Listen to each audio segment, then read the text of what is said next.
मैं राहुल कुमार आपका स्वागत करता हूं आज की इस कहानी में, जिसका नाम है श्रापित दुनिया। ये कहानी स्टार्ट होती है दिल्ली से। दिल्ली एक ऐसा महानगर जहाँ पे आबादी हो, टेक्नोलॉजी हो या फिर साइंस, सब चीज़ में आगे है। और पॉपुलेशन में तो बात ही कुछ और है। पर क्या यहाँ भी ये रात की साया, आत्मा, भूत प्रेत ये हो सकते हैं? आज की इस कहानी में आपको एक ऐसे डर से रूबरू कराने जा रहा हूँ जिसके बारे में सुनकर आपके रोंगटे खड़े होने वाले हैं। तो ये कहानी शुरू होती है 1980 से। 1980 में एक राजू नाम का इंसान दिल्ली काम करने आया था और दिल्ली में सेटल होने के बाद एक बहुत ही बड़ा व्यापारी बन चुका था। वह अक्सर बिजनेस के सिलसिले में दूर दरार जाया करता था और बस ये तारीख 5 वो भी एक नॉर्मल दिन था और वो जल्दी से उठ करके जल्दी से दिल्ली से मुंबई फ्लाइट करने वाला था। बिजनेस के सिलसिले में उसे पहुंचना था। वो एयरपोर्ट जाने के लिए सुबह अपने ड्राइवर को जल्दी से फ़ोन करता है कि गाड़ी रेडी रखो, और वह रात को 2 बजे ही उठ जाता है। उसकी फ़्लाइट थी सुबह 3:45 की। लगभग 2 घंटे लगते क्योंकि उसका रूम से वहाँ पे काफ़ी ज़्यादा दूर था और वहाँ पे बोर्डिंग पास कराने में, चेकिंग कराने में भी टाइम लगते हैं। उसके कहे अनुसार उसका ड्राइवर गाड़ी तैयार करता है। यह ठंड के मौसम था और काफ़ी ज़्यादा नीचे ठंड हो रही थी। वो जल्दी से राजू गाड़ी पे आता है और बैठ जाता है। ड्राइवर कहता है कि साहब, आज मेरी तबीयत कुछ ठीक नहीं है। राजू गुस्से से कहता है, ये कौन सी बात है वो तुम्हारी? अगर ऐसी बात थी तो पहले। ड्राइवर कहता है कि माफ़ करिए। राजू कहता है, माफ़ी वाफ़ी कुछ नहीं, कल से तुम यहाँ पे दिखना मत। काफ़ी ज़्यादा गुस्से वाला इंसान था। उसने तुरंत ही ड्राइवर को जॉब से निकाल दिया। उस रात बिजनेस की बहुत बड़ी डील थी और उसे मुंबई पहुँचना काफ़ी ज़्यादा ज़रूरी था। तो राजू वो कार ड्राइविंग खुद करना चाहता था और उसने जल्दी से ड्राइवर को साइड हटवाया और कार की दरवाज़ा टाइट से लगाया और वह एयरपोर्ट की ओर निकल पड़ा। वह रोड पर निकल पड़ा और देखा कि दिल्ली की सड़क काफ़ी ज़्यादा खाली खाली थी। न ज़्यादा भीड़, न पहाड़, न पॉपुलेशन। शांत और ठंडी महसूस हो रही थी। उसने अपनी कार की म्यूजिक ऑन किया और जिसमें रात के रेडियो पे रेडियो FM 2.5 वो चालू थी और जिसमें सिर्फ एक ही खबर आ रही थी और बार बार कि कुछ दिन दिल्ली की मौसम ज़्यादा ख़राब होने वाली है। और इसके अलावा किसी भी चैनल पे ना कोई म्यूजिक और ना कोई खबर आ रही थी। सारे नो सिग्नल थे। बस राजू सुनते सुनते कुछ ही देर बाद एयरपोर्ट पहुंच ही गया। उसने रेडियो बंद किया और कार उस पार्किंग में खड़ा करके वो अंदर चला गया। वो जाते ही उन्हें देखा कि आज एयरपोर्ट भी काफ़ी खाली खाली है और शायद आज सुबह मैं आया हूँ इसीलिए। खैर उसने ज़्यादा सोचा नहीं और जाके बोर्डिंग पास ली और सीधा एयरपोर्ट के अंदर चला गया। वो एरोप्लेन जिससे वो सफ़र करने वाला था मुंबई, वो पहले से खड़ी थी आके। उसने सोचा कि चलो मैं बैठ जाता हूँ। जब वह एरोप्लेन के अंदर गया तो जहाज में लगभग 1 से 2 लोग थे और वो भी वहाँ के हेल्पर। पायलट भी नहीं दिख रहे थे। उसने पूछा, क्या बात है आज एरोप्लेन इतना खाली क्यों? तो लोग कहते हैं कि सर ऐसी कोई बात नहीं है, बस आज शायद आप जल्दी आ गए। अब बैठिए, मैं कुछ हेल्प से कर सकती हूँ या कर सकता हूँ। राजू ने कहा नहीं, बस मैं ऐसे पूछ रहा था। और राजू सीट पे बैठ गया। राजू वापस से इंतजार कर रहा था कि जल्दी से जहाज उड़े, और बार बार वो अपने घड़ी ओर देखा जा रहा था। तभी अचानक उसने देखा कि जहाज में कुछ देर बाद 2 इंसान और आके बैठ गए। उसकी जान में जान आई कि हाँ चलो, मैं अकेला नहीं हूँ। तभी अचानक अनाउंसमेंट आती है कि हमारी जहाज उड़ान भरने वाली है, जल्दी से कृपया अपनी सीट बेल्ट बांध ले।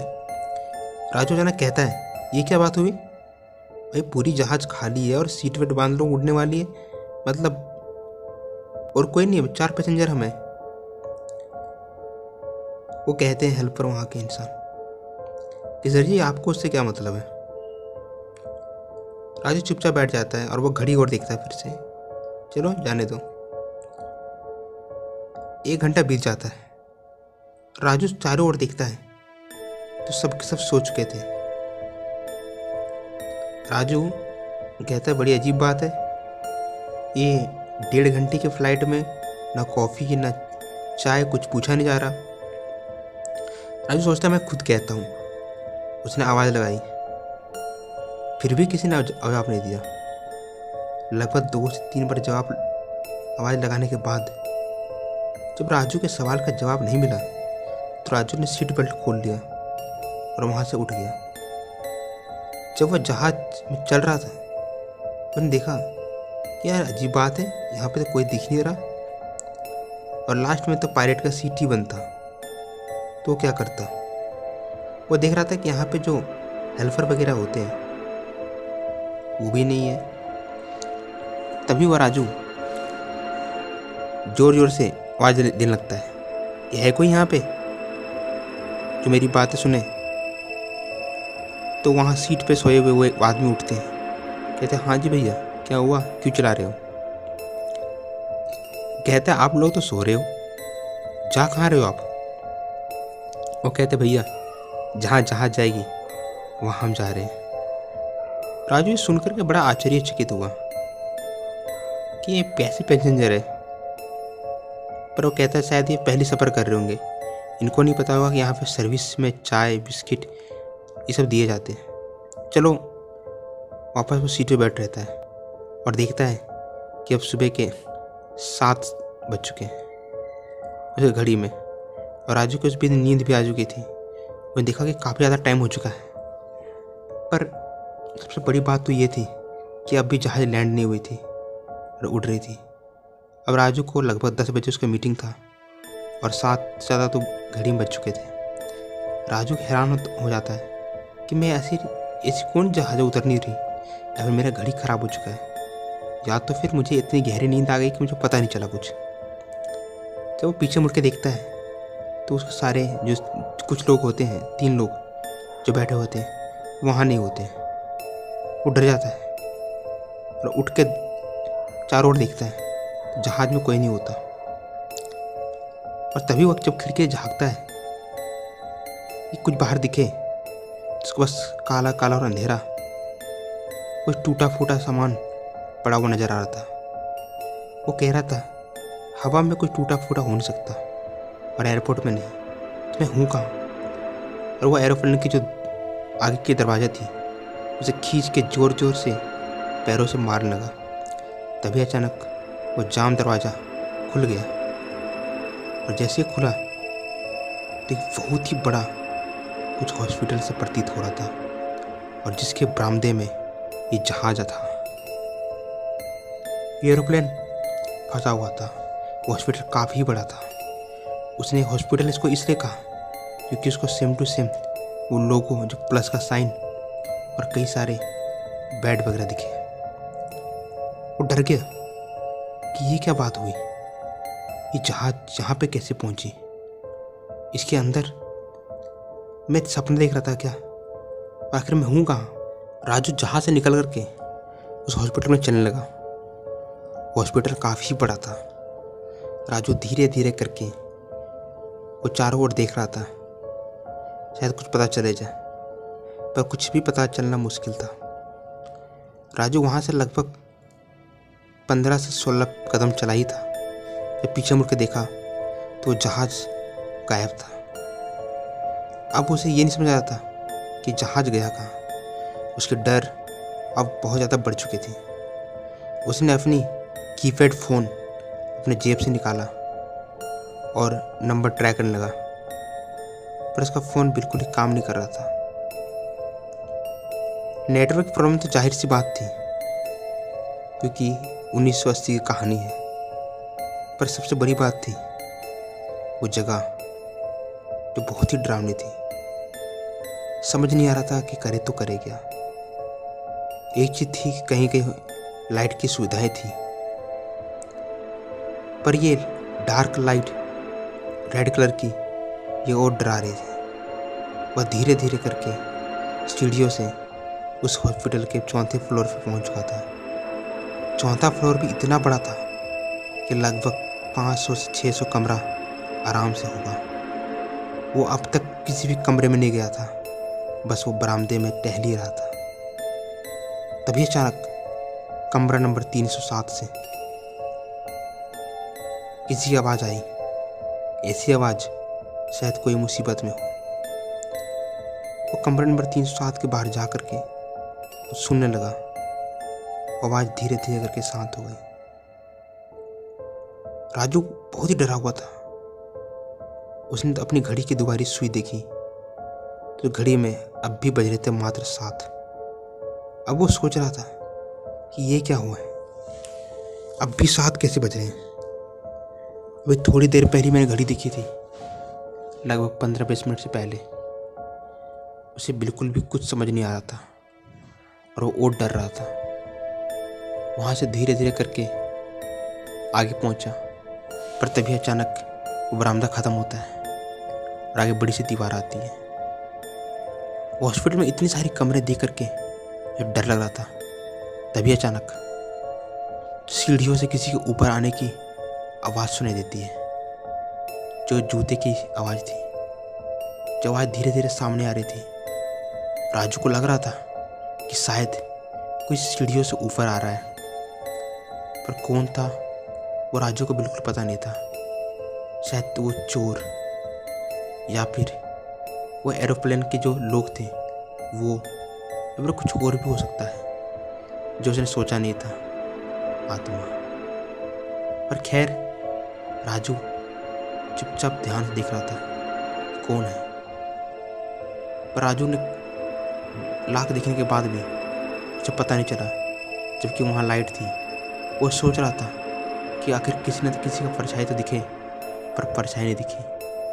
और तभी उसके आंखों के सामने कमरा नंबर 307, जिस कमरे में पहले थोड़ी देर पहले राजू ने कान लगाकर आवाज़ सुनी थी, वो कमरा अचानक खुला और जूते की आवाज़ उस कमरे में गई और कमरा अचानक बंद हो गया।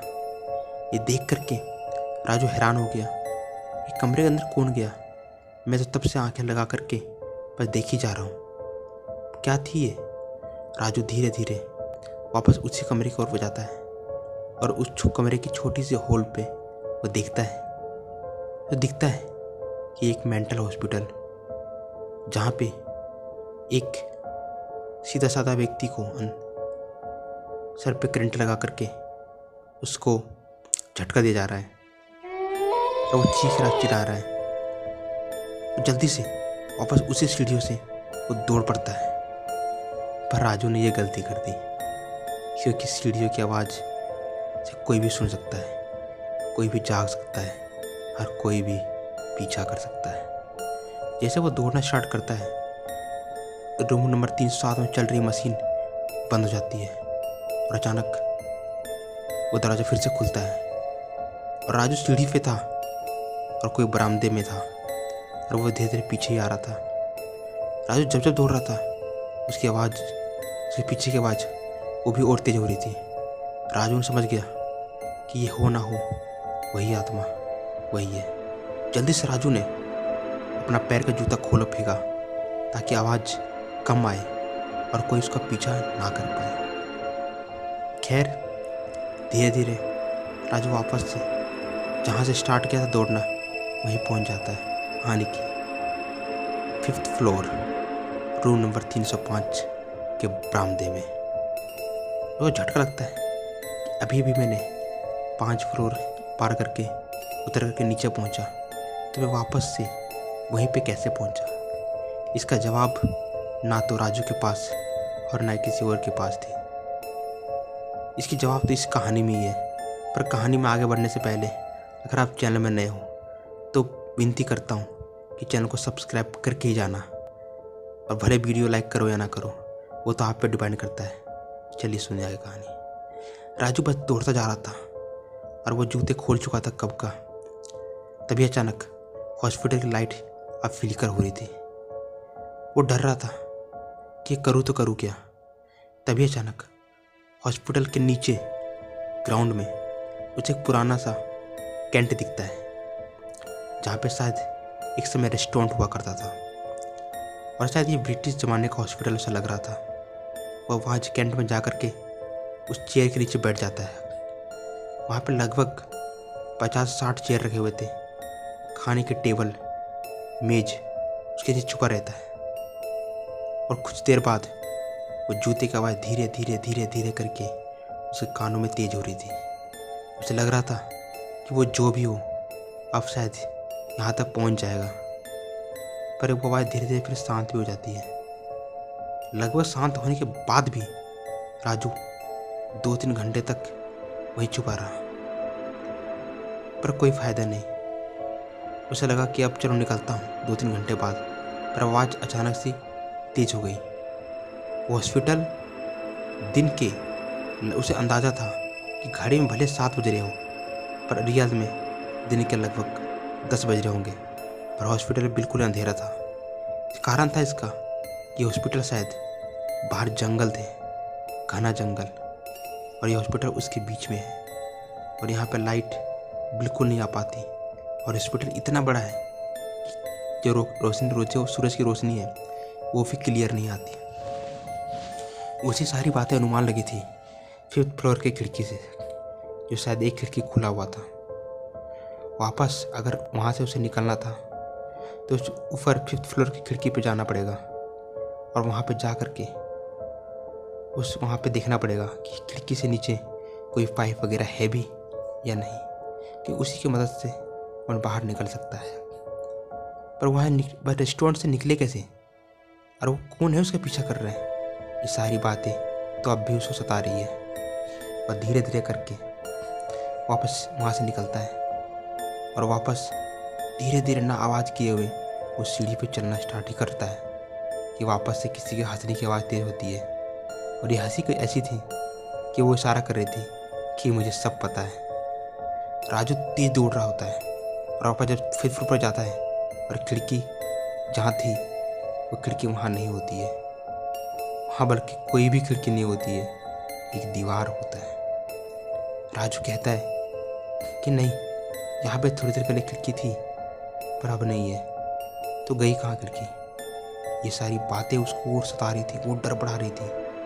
तभी अचानक उसने सोचा कि मैं इस छत पे चलता हूँ, और वो और ऊपर जाने के लिए निकल पड़ता है। हॉस्पिटल लगभग 8 फ्लोर थे, और लास्ट में छत पे टेरेस। वो टेरेस पे पहुँचता है, दरवाज़ा टूटा खुला पड़ा हुआ था।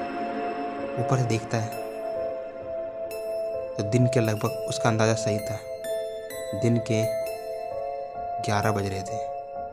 उसने जब देखा तो 10 बज रहे थे, और ऊपर अभी 11 बज रहे थे। मतलब उसका अंदाज़ा बिल्कुल सही है, आज भी जो दिन है। और घड़ी की उसकी सुई भी काम करना स्टार्ट कर देती है, और अब घड़ी में भी उसके 11 बज रहे थे। पर जब उसने नीचे देखा तो विशाल घना जंगल जो अंधेरा कर रखा था, और ये हॉस्पिटल काफ़ी विशाल में फैला हुआ, और हॉस्पिटल में किनारे किनारे कोई भी पाइप नहीं जिससे वो उतर सके। लगभग वो 8वें फ्लोर पे खड़ा हुआ था, और नीचे घना जंगल और बाउंड्री, और निकलना उसके लिए तो इम्पॉसिबल लग रहा था। पर उसने सोचा कि मुझे किसी न किसी तरह उतरना ही पड़ेगा यहाँ से, इसके अलावा मेरे पास कोई और दूसरा उपाय भी तो नहीं है। राजू ने उतरने के लिए छत पे बहुत सारी रास्ते अपनाई, पर तभी उसे एक एल्युमिनियम का तार दिखा। वो तार ज़्यादा बड़ा नहीं था, पर इतना था कि लगभग वो दूसरे फ्लोर तक पहुंच जाता, 8वें फ्लोर से, और एक फ्लोर वो किसी तरह पार कर लेता।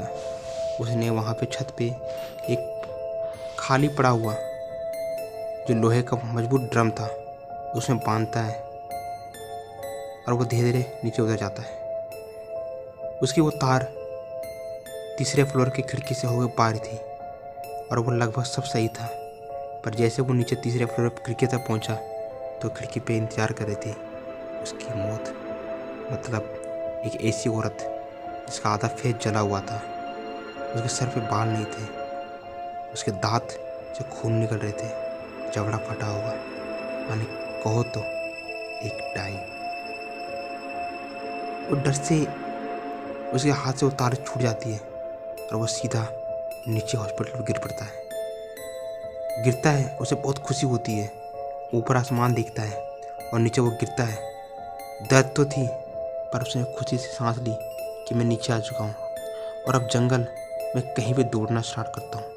और उसने जल्दी से जंगल में दौड़ना स्टार्ट कर दिया। उसे नहीं पता था कि जंगल का कौन सा रास्ता कहाँ ले जाता है, पर लगभग उसने जैसे ही वहाँ पर दौड़ना स्टार्ट किया, लगभग 4 से 5 कदम, तो वापस उस हॉस्पिटल के 5वें फ्लोर रूम नंबर 307 के बरामदे में दौड़ता हुआ पाया। अब तो वो हैरान हो चुका था कि मैं रूम नंबर 307 के बाहर बरामदे में फिर से कैसे पहुंचा। उसका जवाब किसी के पास नहीं था। अरे वो चिड़चिड़ा हो रहा था, ये कुछ समझ नहीं आ रहा था। तभी अचानक सीढ़ियों से चढ़ते चढ़ते ऊपर आने की आवाज़ फिर से तेज हुई और इस बार ये आवाज़ काफ़ी स्पीड में थी, जैसे कोई गुस्से से सीढ़ी से ऊपर आ रहा है। और इस बार जल्दी से राजू उस हॉस्पिटल में कोई भी एक कमरा खोल लेता है, उस कमरे में घुस के अंदर से कुंडी बंद करता है और दिखता है तो कमरे में काफ़ी ज़्यादा आरामदायक और सामान रखी हुई थी, जैसे कि पुरानी टीवी, रेडियो, एफएम, बहुत प्रकार की चीज़ें थी, पर सब खराब कबाड़ी के रूप में। वो लगभग उस कमरे में 10 मिनट तक छुपा रहा और 10 मिनट के अंदर बाहर में हरकत जो साफ साफ सुनाई दे रही थी, जैसे कि किसी के बरामदे में चलने की, रूम नंबर 307 खुलने की, उस कमरे में जा कर के किसी को शॉर्ट सर्किट लगने की और सुनने की। मुझे लग रहा था कि शायद किसी को नहीं पता कि मैं कहाँ हूँ और मैं शायद अब सेफ हूँ।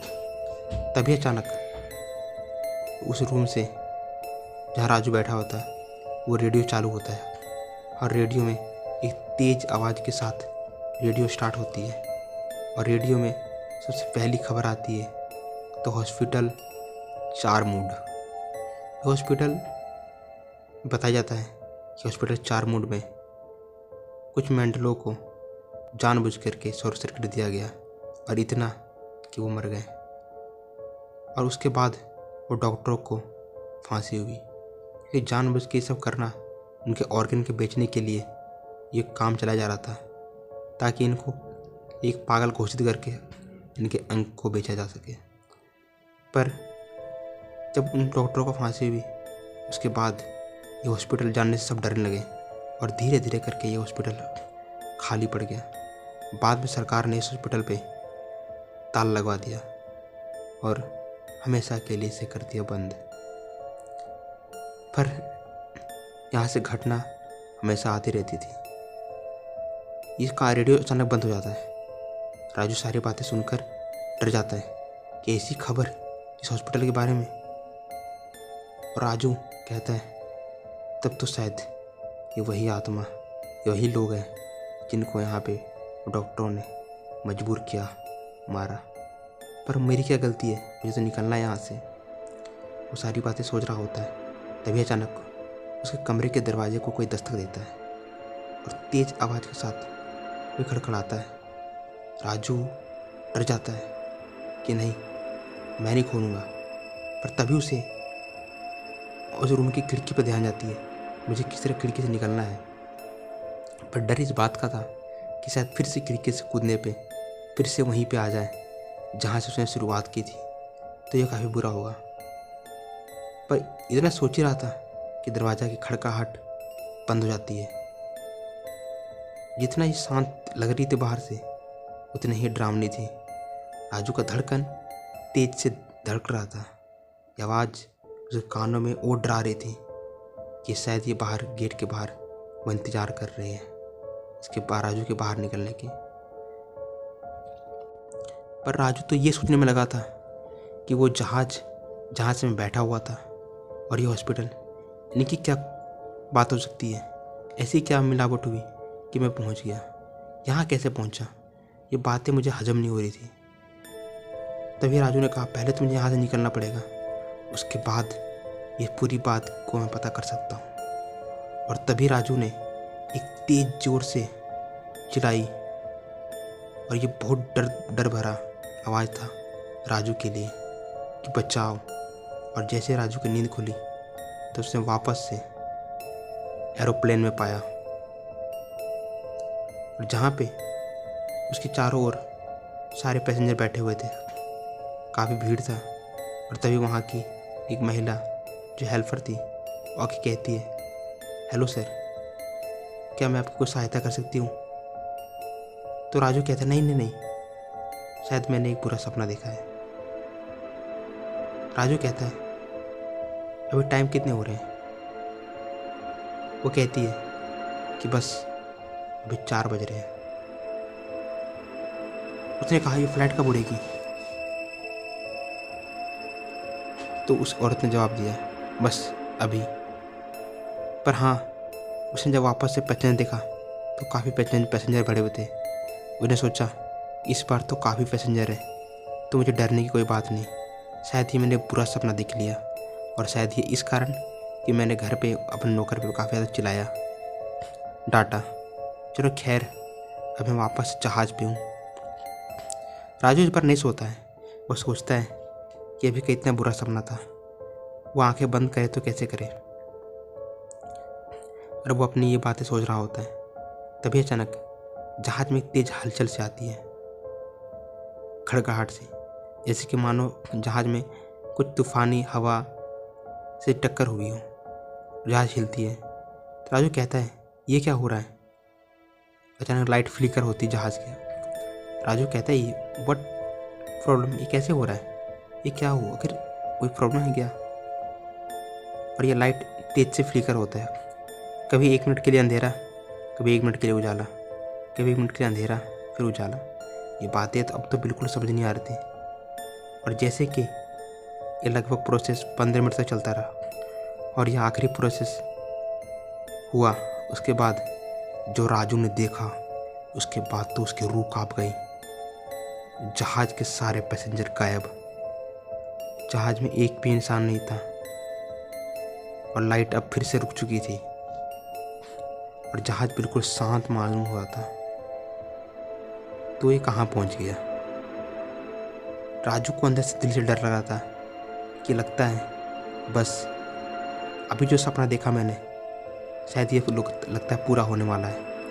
मैं वापस उसी दुनिया में पहुँच चुका हूँ जहाँ मैं दौड़ रहा था। पर ना, जब मैं उतरा था तो एरोप्लेन गायब हो चुकी थी, और अगर मैं वापस यही गलती करता हूँ तो मैं फंस जाऊँगा। कुछ भी हो जाए, मैं एरोप्लेन में ही रहूँगा, और चाहे कितना भी कोई आफत आ जाए। और राजू उस एरोप्लेन में रुकता है जब तक कि अगर सपना में हो या सच, उसके पास और कोई चारा नहीं था। पर क्या गाइज, आपको क्या लगता है, राजू वापस से उसी हॉस्पिटल में पहुंच चुका है और ना निकले तो भी जहाज़ गायब हो जाएगा। चल जो भी हो, आप कमेंट बताना।